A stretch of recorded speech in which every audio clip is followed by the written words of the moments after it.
Hi everyone and welcome back. Let's pick up right where we left off. I made you count three things if you remember: trust, honesty, and respect. But actually, if you come to think about it, it is two things.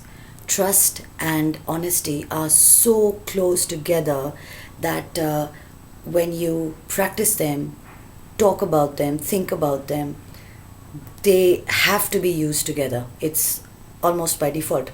Respect is something we'll talk about later. I have a theory. You're free to use it, you're free to try it and mull over it if you want. But it's a very simple theory among many other theories that I practice on a regular basis, which is anything which is worthy to be retained has to be earned. You can't really go around throwing your weight around or expecting people to give you what you feel that you deserve. You have to earn it. Trust is one of them. Honesty cannot really be earned, it comes through practice. But trust is something which has to be earned. You may have had bad experiences in the past. You can't say, I've had a bad experience and I'm not very happy with what I have gone through. Everyone says you must learn and move on, so I have learned and moved on, but I'm not sure if I can trust someone again. Categorizing the rest of mankind in a bracket because of an experience that you have had is unfair to yourself more than anyone else, because that person is going to say, fine, when you get over whatever you are going through, give me a call.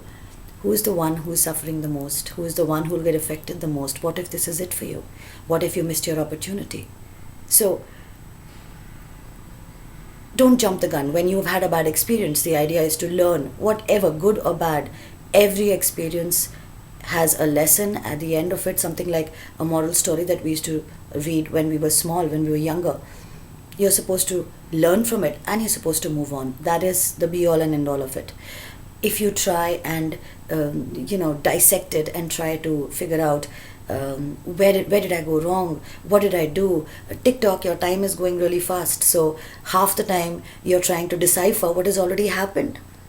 Whereas you're supposed to learn. For example, if a relationship didn't work out, it's very easy to say that, oh, it wasn't meant to be, let's look for something. You're not supposed to look for anything.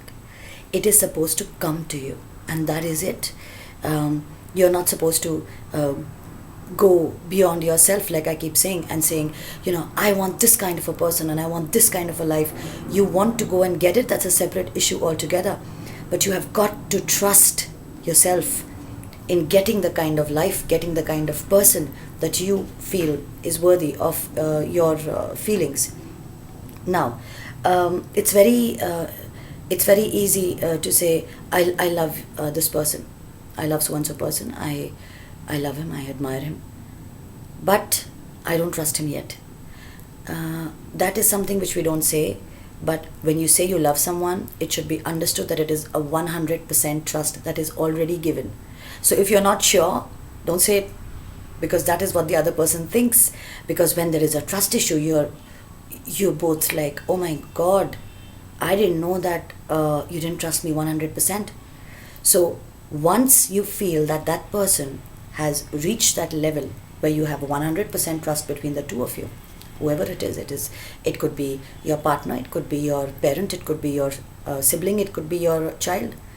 I have children. I have two children, a son and a daughter. And my son Vikram, there are times when he fads. I used to do it when I was younger. I was not very good in studies. Many of you will nod your heads when I say that, including my teachers and my students who have already confided in, my friends. I hated that time period between after the exam is given and when the report card comes out, because that is when your parent asks you every single day, how was your exam? How did you do? Did you attempt all the questions? And I would always go, yes, I did well, I did very well. I think I attempted all the questions and they were all right. And I would be weighed down by guilt at the same time. Playing the devil's advocate, I would convince myself that I was trying to make them have a better day than what they would if I would tell them the truth. This concept is called a white lie, which all of us say. And through practice, through convincing ourselves, we manage to brainwash ourselves to a point where it is applicable in a daily life.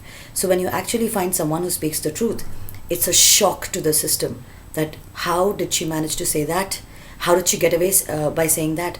So practicing a white lie, you'll have to keep lying to cover up that white lie. So it's not very smart. There is a trust issue then, because when the report card finally comes out and when the parent says, why did you tell me?